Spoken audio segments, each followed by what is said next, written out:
Apentie be ing'eyo presidents opogo lobowa me Uganda dedede dogitie adi kaling'eyo chikiti. So oro geno kede ochako namba achiel kare moudun kede independence. Mano bede jakait anyinge Edward Mutesa. So jakait anyinge Edward Mutesa no okogeo pog imwaka metutu 100 itol kanyang'on yot kanyapi wi adek. Toni mwaka metutu 100 itol kanyang'on yot kanyape iwie kanyape. So Mutesa nobedo president magege geno di Uganda udo kede mulem mabuga kin kengi. So ooti president me nambare jaka inoko obedo Milton Obote. So Milton Obote ni obedo dano lang'o neighborwa. So jaka iti opugo chenare. So ipug mere chenare go pug me namba achiel pugo geno imwaka metutu 100 itol kanyang'on yot kanyapi wie kanyape. Toni mwaka metutu 100 itol kanyang'on yot kanyare wie achiel. Ikano di Amin okogamo. Egamo bobe koduogo iloch bala president imwaka metutu 100 itol kanyang'on yot kanyauni. Ton imwaka metutu 100 itol kanyang'on yot kanyauni wie kany. So mano terms serving of terms tienare kitamo yamo kedino. So mago president sarego. Oti president me namba adek mano bede jakait Idi Amin. So jakait Idi Amin ni otwero pi pug gen imwaka metutu 100 itol kanyang'on yot kanyar wi achiel. Ton imwaka metutu 100 itol kanyang'on yot kanyare iwie kanyang'on. So jakait Idi Amin kare me pugo wakede ino. So ooti jakait okolunyo wang' Amin kare me yai kede jakait anyinge Yusuf Lule. So jakait anyinge Yusuf Lule ni okotwero pipugo wapi just duete ong'won.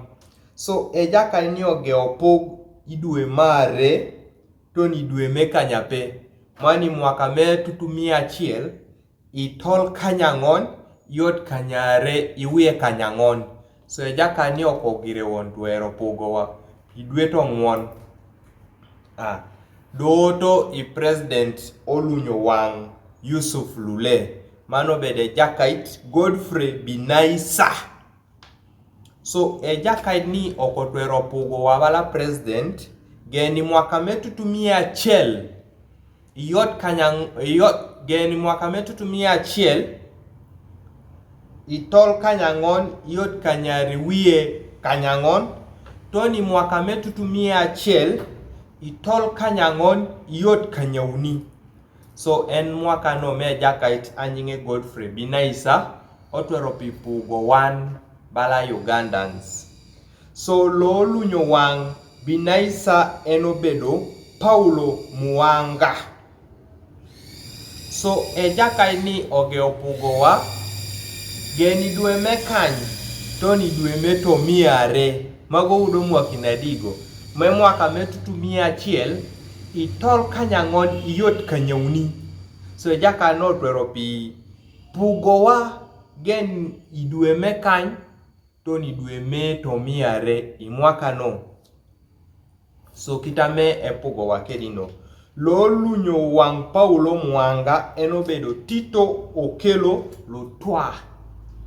So mano bedo president opugo Uganda geni mwaka metutu 100 itol kanyang'on yot kanyauni wie kany. Ton imwaka metutu 100 itol kanyang'on yot kanyauni wie kanyape. So mano bedo mwaka me jakait Tito Okello Lutwa opugo kede Uganda bala president. So lo lunyo wang Tito Okello Lutwa eno bede jakait anyinge Yoweri Museveni. Do jakait ni enate pugo wa titon tin. So jakait anyinge Yoweri Museveni ni obedo ikomere no mepu bala president. De chako imwaka metutumia chiel itol kanyangon yot kanyaunwe kanyape ton tin dio yamunu.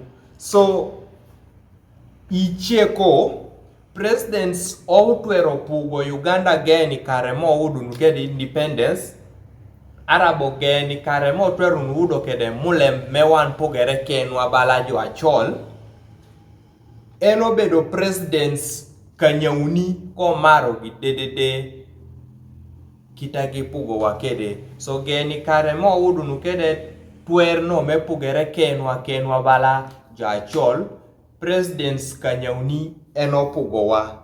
Opoyunu sana pineno video geni achakin toni ajikini kuma mnyai